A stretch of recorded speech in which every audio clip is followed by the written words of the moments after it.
பக்தி ஒளி நேயர்களுக்கு அடியேன் கோவிந்த பட்டரின் கொடானு கோடி நமஸ்காரம். இது ஒரு ஜாதகத்து சம்பந்தமான ஒரு பரிகாரம். இன்னைக்கு இருக்கிற காலகட்டத்துல ஜாதகத்தை போய் பார்க்கிறோம். ஜாதகத்துல சொல்லக்கூடிய ஒரு தோஷம் மாந்தி தோஷம். எனக்கு ஏகப்பட்ட கால் வந்திருக்கு. நான் போய் ஜாதகம் பார்த்தேங்க, மாந்தி தோஷம்னு சொல்லிட்டாங்க, பயமா இருக்கு, அதனால என்ன நடக்கும்? நான் வேலைக்கு எங்க வீட்டுல எங்க பையன் வேலைக்கு ட்ரை பண்ணிட்டு இருக்கான், வேலை கிடைக்கல, மாந்தி தோஷம் இருக்கு, அதனால உனக்கு வேலையே கிடைக்காதுன்னு சொல்லிட்டாங்க சாமி, நான் என்ன பண்றதுன்னு கேட்டாங்க. அதெல்லாம் ஒண்ணும் இல்லைங்க, கர்மவினை. நம்ம வேலை கிடைக்கலன்னு வீட்டுல உட்காந்தா வேலை கிடைக்காது. 20 இடத்துல நான் ட்ரை பண்ணிட்டேன், வேலை கிடைக்கலன்னா அதுக்கு நம்ம என்ன பரிகாரமோ பண்ணிக்கலாம். இருந்தாலும் இந்த மாந்தி தோஷத்துக்கு ஒரு சிறிய பரிகாரத்தை நான் உங்களுக்கு சொல்றேன். உங்கள்கிட்ட யாராவது மாந்தி தோஷம் இருக்குன்னு சொன்னாங்கன்னா கண்ணை மூடிக்கிட்டு நான் சொல்ற இந்த பரிகாரத்தை செய்யுங்க. மாந்தி உங்களை விட்டு ஓடியோ போடும் மாந்தி தோஷம். ஏன் அப்படின்னா, பெருமாளிடம் சரணாகதி அடைந்து விட்டால் எந்த தோஷமும் எதுவுமே பண்ணாது. உண்மையா இல்லையா? அதாவது பெருமாள் நமக்கு சில தண்டனைகளை கொடுப்பார். ஏன் கொடுக்கிறார் அப்படின்னா, நம்ம கரெக்டான ஒரு இடத்துல கொண்டு போய் சேர்ப்பதற்குத்தான் நம்மளை உருவாக்குகிறார் இந்த கடவுள். ரைட்டுங்களா? அப்ப மாந்தி தோஷத்துக்கு இந்த பரிகாரத்தை சொன்னா தோஷங்கள் உங்களை விட்டு விலகி ஓடி போய்விடும். அப்ப என்ன பரிகாரம்? நல்ல கூர்ந்து கவனிச்சு கேளுங்க. உங்களுக்கே தெரியும். நான் மாந்தி தோஷத்தை எப்படி கண்டுபிடிக்கணும்? நீங்களாம் கண்டுபிடிக்க வேண்டாம். ஜாதகத்தை கொண்டு போய் கொடுத்தோன்னே அந்த ஜோசியர் எல்லாத்தையும் கால்குலேட் பண்ணிட்டு சொல்லுவார், தம்பி என்னப்பா தம்பி, ரொம்ப நாளா வேலை கிடைக்கலையா உனக்கு? ஆமா, கரெக்டா சொல்றீங்களே, மாந்தி தோஷம் இருக்குப்பா, அந்த தோஷம் நிவர்த்தி செஞ்சுட்டா உனக்கு வேலை கிடைச்சிரும். இந்த மாதிரி நிறைய விஷயங்கள் இருக்கு.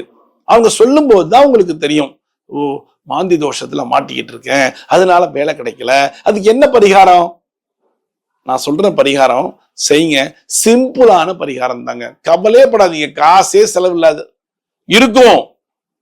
1000 கணக்குல, 10,000 கணக்குல, 20,000, 30,000, 1,00,000 கணக்குல எல்லாம் செலவில்ல. ஒரு 500 ரூபாய் செய்யலாம்ல. நம்ம கண்ணுக்கு தெரியாம ஒரு காசு போகுது, அதுல இது கண்ணுக்கு தெரிஞ்சு போட்டுமே. 500 ரூபாய் கூட ஆகாது. ஆனா 5 வாரம் புதன்கிழமை மாந்தி தோஷம் உள்ளவங்களுக்கெல்லாம் இந்த பரிகாரம். 5 வாரம் 5 புதன்கிழமை எடுத்துக்கோங்க. இன்ன டேட்ல தான் ஆரம்பிக்கணும், இன்ன டேட்ல தான் முடிக்கணுங்கிறதெல்லாம் கிடையாது. 5 வாரம். இப்ப நீங்க டக்குன்னு ஆரம்பிக்கிறீங்க, வர புதன்கிழமை நான் ஸ்டார்ட் பண்ணிடுறேன், வர புதன்கிழமை ஆரம்பிங்க. 4 நட்சத்திரம் எதுவுமே தேவையில்லை. பெருமாளுக்கு நம்ம ஒரு விஷயத்தை போய் பண்ணா நாளும் கிடையாது, நேரமும் கிடையாது, காலமும் கிடையாது. அப்ப இந்த புதன்கிழமை நீங்க ஆரம்பிக்கிறீங்கன்னு வச்சுக்கோங்களேன். இந்த புதன்கிழமையில இருந்து 5 புதன்கிழமை நீங்க கரெக்டா செய்யணும். வேற ஒண்ணுமே கிடையாது. காலங்காத்தால போவீங்கல்ல கோவிலுக்கு, குளிச்சு முடிச்சோன்னா கோவிலுக்கு போனா ஒரு ஃப்ரெஷ்னஸா இருக்கும். சாயங்காலம் பண்ணிக்கலான்னீங்கன்னா மனசே வராது. அலுவலகத்துக்கு போறதுக்கு முன்னாடி, உங்களுடைய அலுவல்களை ஆரம்பிப்பதற்கு முன்னால் நீங்க செய்ய வேண்டிய பரிகாரமா வச்சுக்கோங்க. என்ன பண்ணணும்? அகல் விளக்குல நல்ல நெய், காட்டன் திரி, அதான் பஞ்சு திரி சொல்லுவாங்க இல்லையா, பஞ்சு திரி நெருப்பட்டி உங்க வீட்டுல இருந்து எடுத்துட்டு போங்க. கூடவே 5 பன்னீர் ரோஸ், 5 பன்னீர் ரோஸ் எடுத்துட்டு போங்க. நேர போய் பெருமாள் சன்னதியில போய் விளக்கேற்றுங்கள். விளக்கேற்ற இடத்துல விளக்கேற்றுங்க. பெருமாள் சன்னதியில எங்க விளக்கு வச்சிருக்காங்களோ, நீங்களா தனியா போயெல்லாம் ஏத்தாதீங்க. எங்க விளக்கு வச்சிருக்காங்களோ அங்க போயிட்டு அகல் விளக்கு, பஞ்சு திரி, நெய் ஊத்தி ஏத்திட்டு அதை சுத்தி 5 பன்னீர் ரோஸ் வைங்கோ. 5 வாரம் புதன்கிழமை நீங்க செய்யுங்க.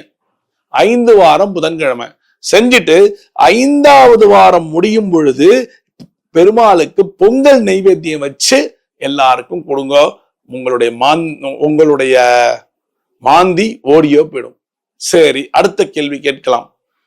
இன்றைய காலகட்டத்துல சில பெருமாள் கோவில்கள் எல்லாம் விளக்கேத்த விடுவதில்லையே, அப்ப நான் என்ன பண்ணலாம்? சில பல கோவில்கள் எல்லாம் அணையா விளக்கு என்ற ஒரு விளக்கு இருக்கும். அந்த விளக்குல நல்ல நெய் வீட்டுல இருந்து அதாவது வீட்டுல இருந்து வாங்கிட்டு போங்க. நல்ல நெய், பசு நெய்யா இருந்தா ரொம்ப நல்லா இருக்கும். 1/2 கிலோ வாங்கி வச்சுக்கோங்க. உங்க வீட்டுல இருக்கிற ஒரு சின்ன டப்பால அந்த நெய்யை ஊத்திக்கிட்டு நேர போங்க. அணையா விளக்குல கொண்டு போய் சேர்த்துருங்க. 5 புதன்கிழமை போய் அணையா விளக்கோ இல்ல அங்கங்க விளக்கு வச்சிருக்காங்களோ அங்க இருக்கிற அர்ச்சகர்கிட்டையோ அங்க இருக்கிற தேவஸ்தான சிப்பந்தி கிட்டையோ கேட்டு அந்த விளக்குல எல்லாம் நெய்யை ஊத்திட்டு வந்துருங்க. 5 வாரம் செய்யுங்க. இது எங்க விளக்கேற்ற முடியாத கோவில்கள் எல்லாம் இது மாதிரி பண்ணுங்க. கொண்டு போய் நெய்யை ஊத்தி, நெய் தான், நல்லெண்ணெய் வேண்டாம், நெய், நல்ல நெய் ஊத்துங்க. ஊத்திட்டு 5வது வாரம் முடியும் போது வெண்பொங்கல் செய்யுங்க. 5வது வாரம் முடியும் பொழுது வெண்பொங்கல் செய்து நெய்வேத்தியம் செய்ய சொல்லி எல்லாருக்கும் நீங்கள் தானம் கொடுத்துருங்க. முடிஞ்சு போச்சு, மாந்தி ஓடிடும். அடுத்தது ஒரு கேள்வி கேட்கிறாங்க.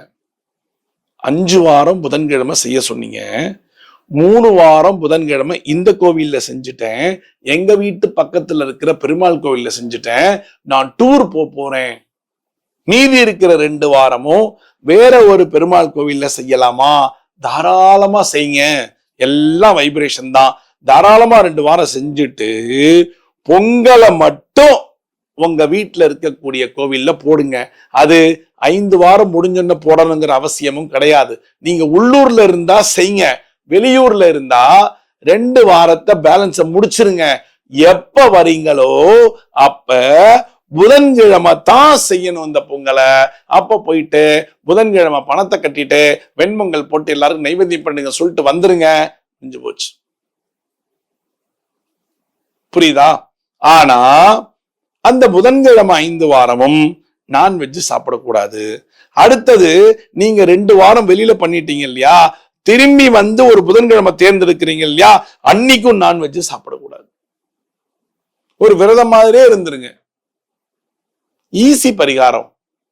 மாந்தி எல்லாம் உங்களை விட்டு ஓடி போயிடும். என்னென்ன நடக்கலையோ, மாந்தியால எது தடைபட்டதோ அதெல்லாம் ஈஸியா நடந்துருங்க. நம்பிக்கை வச்சு செய்யுங்க. பகவானுடைய காலடியில சரணாகதி அடைகிறது தான் இது. அப்ப பகவானை விட பெரிய லெவல் யாராவது இருக்காளா? இல்ல. அப்ப கடவுள் நினைச்சா நமக்கு எந்த காரியத்தையும் ஈஸியா முடிச்சு வச்சிருவார். செய்றீங்களா? இதுக்கு என்ன செய்ய போறீங்க? பெருசா தொகை வேணுமா? தேவையே இல்லை. பெருசா தொகையெல்லாம் தேவையில்லை. ஒன்னே ஒண்ணு வேணும், உங்களுடைய மனது இருக்கணும், நேரம் இருக்கணும். மனம் இருந்தால் மார்க்கம் உண்டுன்னு சொல்லுவாங்கல்ல, மனம் இருக்கணும், செய்யணுங்கிற ஒரு எண்ணம் இருக்கணும். இது 2ம் ஒன்னா இருந்ததுன்னா ஈஸியா செய்யலாம். டைமிங்கே கிடையாது. கோவில் திறந்திருக்கிற நேரம் தான், கோவில் திறந்திருக்கிற நேரம் தான், டைமிங் கிடையாது. 6 to 7 பொண்ணுமா, 7 to 8 பொண்ணுமா, இல்ல 10ல இருந்து 12, உங்களுக்கு என்ன நேரம்? காலையில போட்டா ரொம்ப விசேஷம். இல்ல ஆபீஸ்லாம் போயிடுவேன், சாயங்காலம் நான் காலங்காத்தால ஆபீஸ் போறவன், காலங்காத்தால 5 மணிக்கெல்லாம் ஆபீஸ்ல லாகின் பண்ணணும், ஆனா வெளில வரும்போது 2-2:30 வீட்டுக்கு வந்துடுவேன். பரவாயில்ல போங்க, நல்லா தூங்குங்க. 6 மணிக்கு ஏந்திரிச்சு குளிச்சுட்டு நேர கோவில்ல வந்து விளக்கு போடுங்க. சரி, அப்ப நான் அடுத்த புதன்கிழமை எனக்கு சாயங்காலம் தானே வருவேன், அப்ப என்ன பண்ணலாம்? சில கோவில்ல சாயங்காலம் பொங்கல் போட மாட்டாங்களேன்னா, போனோம் 4வது வாரம் போறீங்கல்ல, அப்ப போய் கேட்டு அந்த பொங்கலுக்கான பணத்தை கட்டிடுங்க. அவங்க போட்டு விநியோகம் பண்ணிடுவாங்க. உங்களுக்கு அது தேவையில்லை. முடிஞ்சா போங்க, இன்னைக்கு லாஸ்ட் டே தானே, முடிஞ்சா போங்க. எல்லாமே உங்க கையில தான் இருக்கு. ரைட்டுங்களா? செய்யுங்க. மாந்தி எல்லாம் உங்களை விட்டு பறந்தோடி போய்விடும். செய்யலாம்ல? செய்யலாமா? சின்ன பரிகாரம் தானே. மீண்டும் ஒரு சாஸ்திர சம்பிரதாயத்தில் நான் உங்களை சந்திக்கிறேன். பக்தி ஒளி நேரலக்கடியின் கோவிந்த பட்டரின் கோடானு கோடி நன்றிகள்.